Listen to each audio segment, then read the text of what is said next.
Hello friends, आज है 29 सितंबर और हम लोग आज 29 सितंबर से बनने वाले करंट अफेयर्स को देखेंगे और साथ ही लास्ट में दो स्टैटिक क्वेश्चंस भी देखेंगे जिसको मैं मैप के माध्यम से आपको समझाने की कोशिश करूंगा। वीडियो को लास्ट तक देखें। अगर अच्छा लगे तो लाइक और सब्सक्राइब करें और दोस्तों के बीच शेयर करें।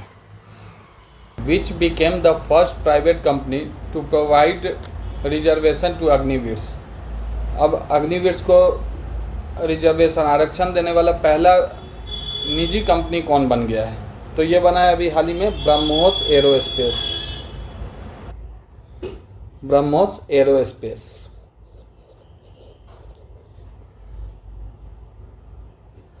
अब ब्रह्मोस के बारे में थोड़ा जान लीजिए। ब्रह्मोस एरोस्पेस जो है 1998 इसका फाउंडेशन ईयर हो जाएगा। 1998 इसका फाउंडेशन ईयर हो जाएगा। इन्होंने मतलब कितना आरक्षण दिया है? तो 15%, मतलब according to BrahMos deputy CEO कि 15% न्यूनतम रहना चाहिए टेक्निकल और जनरल पोस्ट पे। टेक्निकल और जो जनरल पोस्ट होते हैं, जनरल पोस्ट पे एटलीस्ट 15% अग्निवीर तो रहना ही चाहिए। तो आपको याद रखना है। अब चलते हैं नेक्स्ट क्वेश्चन।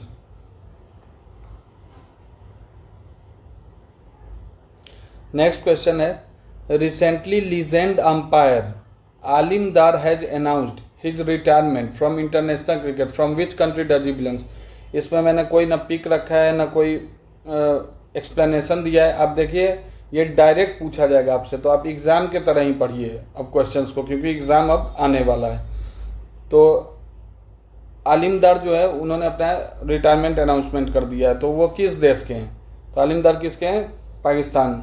ये लगभग 25 साल से अंपायरिंग कर रहे थे और 448 इंटरनेशनल क्रिकेट मैच में ये 448 इंटरनेशनल क्रिकेट मैच में अंपायरिंग अभी तक कर चुके थे। तो बहुत मतलब लीजेंड अंपायर थे। अब चलते हैं नेक्स्ट क्वेश्चन। बांग्लादेश से आप न्यूज़ रिलेट कर ही सकते हैं। कल ही मैंने आपको बताया कि साकिब उल हसन जो है बांग्लादेश के, इन्होंने अपने रिटायरमेंट की घोषणा कर दी है। नेक्स्ट क्वेश्चन है,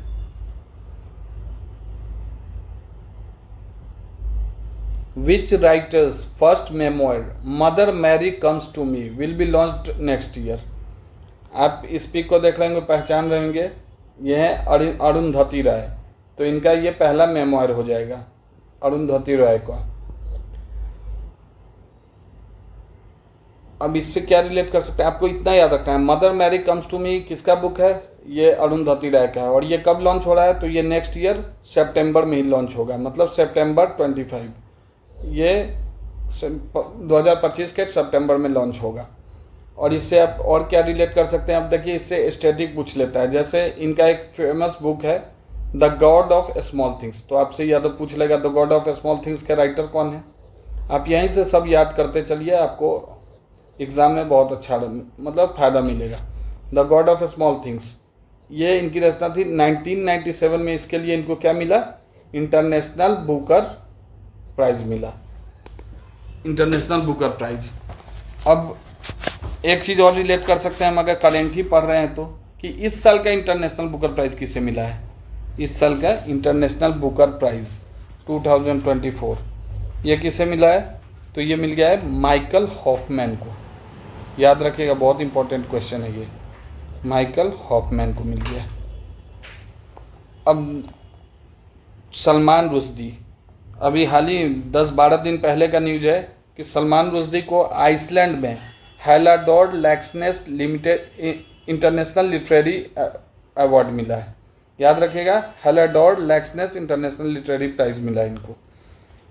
और रघुराम राजन जो आरबीआई के पूर्व गवर्नर, इनसे क्या रिलेट कर सकते हैं? तो इनका 2-3 बुक याद रख लीजिए जो एग्ज़ाम का पार्ट बनता है। एक है द थर्ड पिलर। क्या है? The third pillar. और नेक्स्ट है I do what I do. और एक है जो रिसेंट का है, 2023 में इन्होंने लिखा था ब्रेकिंग द मोल्ड। मैं पढ़ा रहा हूँ इसलिए ऐसे बता रहा हूँ। आप अपना नोट्स जब बनाएं तो बहुत अच्छे से लिख के बनाएं। तो आपका कितना करंट इससे क्लियर हो गया। देखिए आपका स्टैटिक क्वेश्चन भी क्लियर होते जा रहा है और करंट भी। तो जो भी इम्पोर्टेंट रहता है अगर क्वेश्चन में ऑप्शन में तो मैं खुद बता दिया करता हूँ, और जो इम्पोर्टेंट नहीं है जिससे आना ही नहीं उसको एक्सप्लेन करके क्या फ़ायदा। अब देखते हैं next. India and which country signed a bilateral investment treaty recently. द्विपक्षीय निवेश संधि किन दो देशों ने किया है। आप ऐसे बोल के याद कीजिएगा तो आपको याद रहेगा। भारत और किस देश ने द्विपक्षीय निवेश संधि किया है। तो ये भारत ने अभी हाल ही में उज्बेकिस्तान के साथ किया है। अभी उज्बेकिस्तान गई हुई थी ना गवर्नर्स मीटिंग में ये निर्मला सीतारमन। तो निर्मला सीतारमन और वहाँ के जो उज्बेकिस्तान के डिप्टी प्राइम मिनिस्टर दोनों ने मिलकर ये ट्रीटी को साइन किया है। क्या है आपको बस इतना याद रखना है, बाइलैटरल इन्वेस्टमेंट ट्रीटी किसके किसके बीच हुआ है, तो इंडिया और उज्बेकिस्तान के बीच हुआ है। आपको अगर ऐसे ही याद नहीं रहता तो आप मैप खोल के तब याद कीजिए, लेकिन ये सब एकदम अगर हमारा पड़ोसी देश के साथ कुछ होता है ना संधि तो वो एग्ज़ाम का पार्ट बनता ही बनता है। अब यूएसए से आपको पता है कि यूएसए के मदद से पहली बार भारत में सेमीकंडक्टर फैब्रिकेशन प्लांट लगने जा रहा है। अभी हाल ही का न्यूज़ है, सेमीकंडक्टर फैब्रिकेशन प्लांट। आपको याद रखना है ये सब। ऑस्ट्रेलिया से आप क्या रिलेट कर सकते हैं, तो मेलबोर्न यूनिवर्सिटी जो है इसका, मेलबोर्न यूनिवर्सिटी ये अपना ब्रांच कहाँ खोलने जा रहा है, न्यू दिल्ली में। कहाँ, न्यू दिल्ली में। ये सब मैं अभी रिसेंट का बता रहा हूँ, आपको ये सब पहले से पता भी होना चाहिए, आपके लिए ये रिवाइज का पार्ट होना चाहिए। अब आप यहाँ देख भी रहे हैं मैंने डिटेल डाला है। अब ये संधि होता क्या है, मतलब क्यों होता है, तो ये देखिए ये एश्योर करता है ना कि appropriate protection to Uzbekistan investor in India. जो उज्बेकिस्तान के इन्वेस्टर उनको यहाँ प्रोटेक्शन मिले और जो इंडिया के इन्वेस्टर वहाँ उज्बेकिस्तान में है उनको वहाँ प्रोटेक्शन मिले। इसके लिए यह संधि किया गया है। अब चलते हैं, लेकिन आपको ये डिटेल याद करने का जरूरी है। वन लाइनर एग्ज़ाम में, प्री के एग्ज़ाम में, चाहे वो बीपीएससी का हो या फिर एसआई का हो या फिर सीजीएल का हो, सब में डायरेक्ट क्वेश्चन उठाता है और डायरेक्ट डालता है। आपको इतना डिटेल जाने की ज़रूरत नहीं है। अब नेक्स्ट क्वेश्चन देखते हैं। नेक्स्ट क्वेश्चन है, Andro village became the best tourism village in India on which state it is situated. देखिए वर्ल्ड टूरिज्म डे था, तो वर्ल्ड टूरिज्म डे के दिन कुछ 8 सेक्टर में अवार्ड भी दिया गया। टूरिज्म के सेक्टर में 8 अवार्ड भी दिया गया है। लेकिन आपसे जो इस क्वेश्चन में पूछा जा रहा है कि आंध्रो गांव जो बेस्ट टूरिज्म विलेज बना है इंडिया का, ये किस राज्य में है, तो आपको बताना। तो आपको कुछ नहीं याद रखना है, आपको बस इतना याद रखना है, मणिपुर का आंध्रो गांव। ऐसे बोल के पढ़िएगा ना तो याद रहेगा। मणिपुर का आंध्रो गांव जो है, आंध्रो गांव, इसको बेस्ट टूरिज्म विलेज का अवार्ड मिला।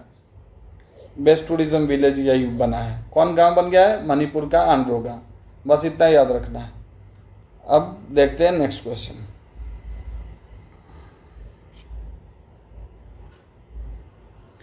Recently, in which state the peak of height to 20,942 feet named after Dalai Lama।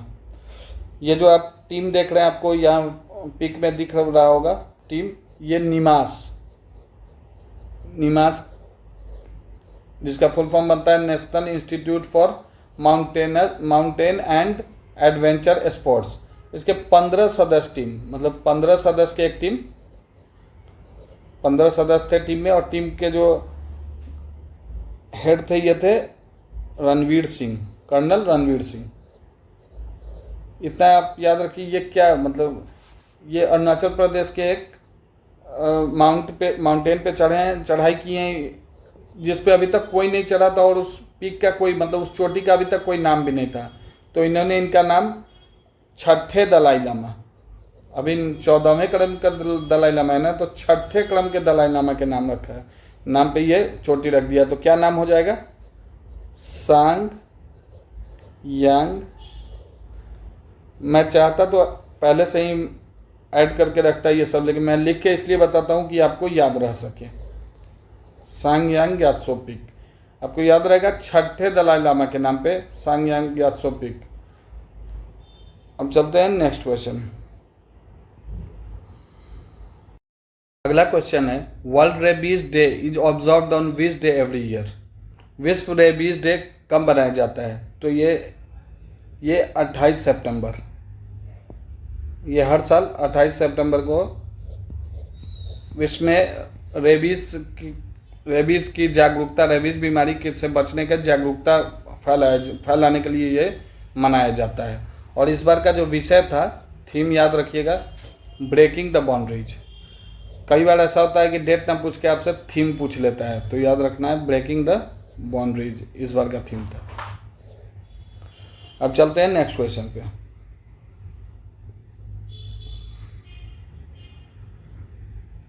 हमारा 8वां क्वेश्चन है, oxygen bird park is inaugurated in which city. तो ये अभी हाल ही में हमारे जो परिवहन मंत्री हैं श्री नितिन जयराम गडकरी जी ने इसका अनावरण किया है। और ये कहाँ है? ऑक्सीजन बर्ड पार्क, ये नागपुर में हो जाएगा। नागपुर में इसका अनावरण किया है। अब देखते हैं नेक्स्ट क्वेश्चन।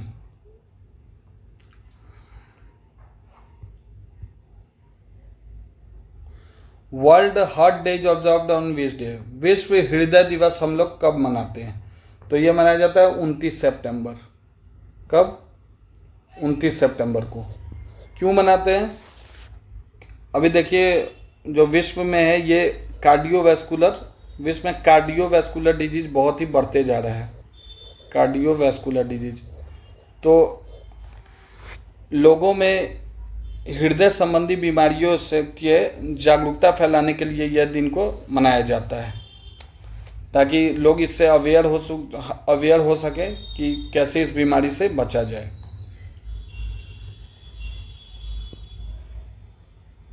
अब अगला क्वेश्चन है और लास्ट क्वेश्चन भी है आज का। Which university is the delivery partner a women in space leadership programme which was an initiative of department of science and technology and British council.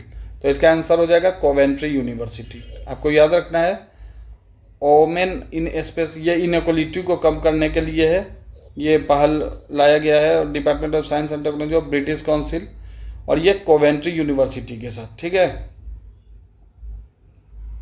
पार्टनरशिपिंग भी है।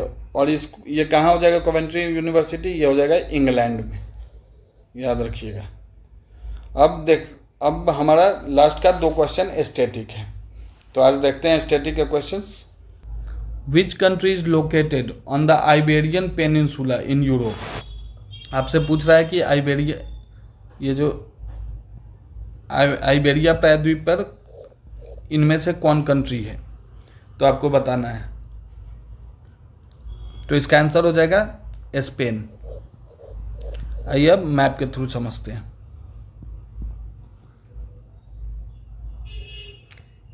ये है आइबेरिया प्रायद्वीप, ये है आइबेरिया प्रायद्वीप, ये जो देख रहे हैं आप, ये है आइबेरिया प्रायद्वीप। तो इस पे कितने कंट्री है आपको दिख रहा होगा? ये पुर्तगाल है और ये स्पेन है। तो आइबेरिया प्रायद्वीप पे, इसको याद करने का तरीका है, ऐसे लिखिए आइबेरिया प्रायद्वीप। ये सब एग्ज़ाम का पार्ट बनता है, हर एग्ज़ाम में इससे क्वेश्चन पूछ ही लिया जाता है। ये हो जाएगा स्पेन और पुर्तगाल। यहीं से आया था वास्को डी गामा 1498 में भारत। देखिए कहाँ से आया था, यहाँ से आया था। ये तो वर्ल्ड मैप नहीं तो मैं आपको दिखाता कि किस रास्ते आया था। समुद्री रास्ते आया था, लेकिन किस रास्ते गया था, जब वर्ल्ड मैप देखेंगे तो वहाँ देख लेंगे। तो यह आइबेरिया द्वीप पे 2 कंट्री हो गया, स्पेन और पुर्तगाल। एक छोटा सा कंट्री और आपको दिख रहा है क्या? अंडोरा। ये एग्जाम का पार्ट नहीं बनता है, लेकिन एक कंट्री है यहाँ, अंडोरा, आपको याद रखना है। अब ऑप्शन में है इटली। तो इटली से आप क्या रिलेट कर सकते हैं? इटली की फ्लोरेंस शहर की थी फ्लोरेंस नाइटिंगेल। याद रहेगा फ्लोरेंस नाइटेंगल, ये क्रीमिया युद्ध। एग्जाम में पूछता है कि फ्लोरेंस नाइटेंगल किस युद्ध से रिलेटेड है, तो ये क्रीमिया युद्ध, क्रीमिया युद्ध। और बच्चे अक्सर मार देते हैं, देखते नहीं है, वर्ल्ड वार 1 वर्ल्ड वार 2 मार देते हैं, लेकिन ये क्रीमिया युद्ध ये 1867 की लड़ाई 1867 में हुआ था। डेट मुझे अच्छे से याद नहीं है, लेकिन 1867 में ही हुआ था। तो इसी में जब इटली के सेना घायल, ये तो पहले बोल रही थी, फ्लोरेंस नाइटेंगल पहले बोल रही थी कि मैं भी इस युद्ध का हिस्सा बनूंगी, लेकिन उस समय पुरुष प्रधान था, मतलब औरतों को नहीं दिया जाता था युद्ध करने। तो जो घायल हो जा रहे थे ना सैनिक, उनका ये सेवा कर रही थी, सारे सैनिक का सेवा करती थी। तो इसलिए सैनिक लोग इन्हें बोलने लगे सिस्टर, सिस्टर बोलने लगे, और इसीलिए पूरे विश्व में नर्स को सिस्टर बोला जाता है। ठीक है। और पुनः निर्माण का भी शुरुआत इटली से ही हुआ था। पुनः निर्माण का शुरुआत भी इटली से ही हो जाएगा, आपको याद रखना है। पुनः रहना ऐसा है, यहाँ इसका भी शुरुआत इटली से हुआ था। अब ऑप्शन है ग्रीस। ग्रीस के से क्या रिलेट कर सकते हैं? ग्रीस में एक पर्वत है, ये तो पॉलिटिकल मैप है, इसमें नहीं दिखाएगा। ये देखिए ग्रीस में, यहाँ इसमें नहीं शो किए हुए, लेकिन ग्रीस में एक पर्वत है, आप याद कर लीजिए। ग्रीस में एक पर्वत है ओलंपस पर्वत, ओलंपस। तो यहीं से सबसे पहले बार इसी के नाम पे ओलंपिक रखा गया है। विश्व में जो फेमस कंपटीशन होता है ओलंपिक, यही ग्रीस के ओलंपस पर्वत से रखा है। यहीं पे ओलंपिक का सबसे पहला बार मशाल यहीं जलाया गया था, तो याद रखना है आपको। और तुर्की, अब तुर्की से क्या रिलेट कर सकते हैं? तो तुर्की एशिया में भी है, तुर्की एशिया में भी है और यूरोप, मतलब थोड़ा सा पार्ट इसका एशिया में भी है और यूरोप में है।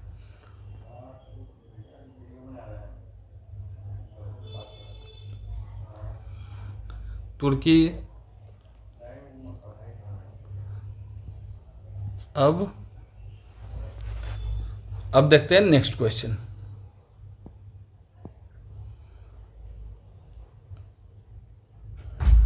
अब अगला क्वेश्चन है, which of the following is the second longest river of Europe passes through 5 capital cities of Europe.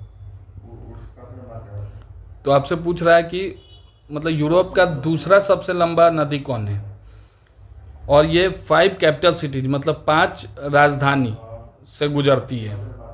तो आपको बताना है इसका आंसर। तो आंसर कौन होगा? तो देखिए ये रिन में, ये डैन्यूब हो जाएगा, इसका आंसर सी हो जाएगा, डैन्यूब। अब देखते हैं, आपको याद रखने का तरीका बता देता हूँ। डैन्यूब नदी यूरोप की दूसरी सबसे लंबी नदी है। ये 4 क्या बोल रहा है, 5 कैपिटल सिटी से निकलती है। तो अब देखिए आपको याद करने में कैसे मदद मिलेगा। Bucharest, Budapest. हंगरी का कैपिटल क्या है? बुडापेस्ट। रोमानिया का कैपिटल हो जाएगा बुचारेस्ट। और सर्बिया का बेलग्रेड, बुचारेस्ट, बेलग्रेड। ऑस्ट्रिया का वियना।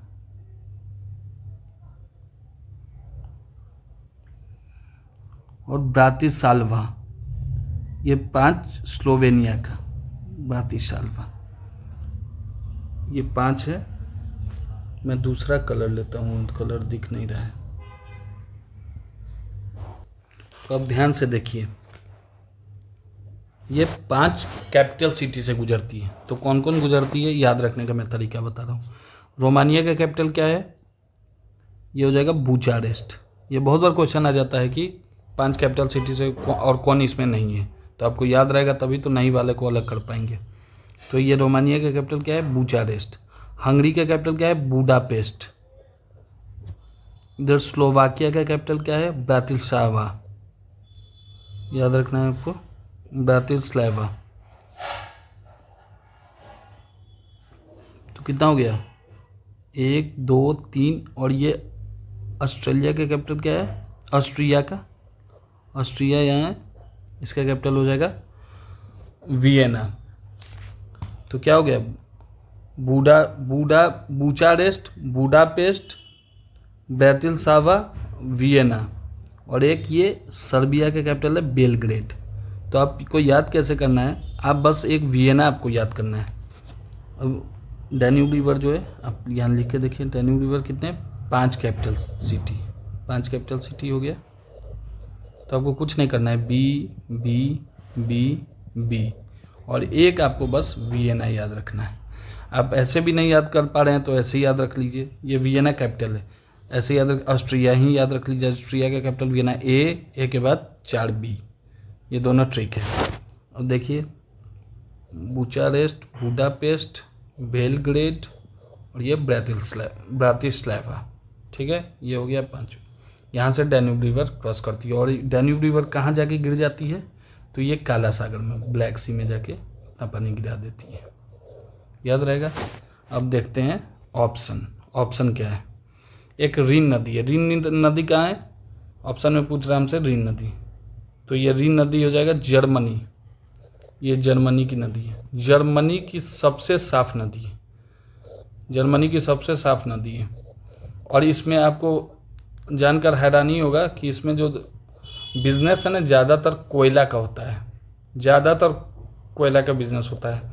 फिर भी ये इतना साफ नदी है कि अगर इसमें आप सिक्का फेंकेंगे तो वो आपको दिखेगा। तो जर्मनी का सबसे व्यस्त नदी यही है।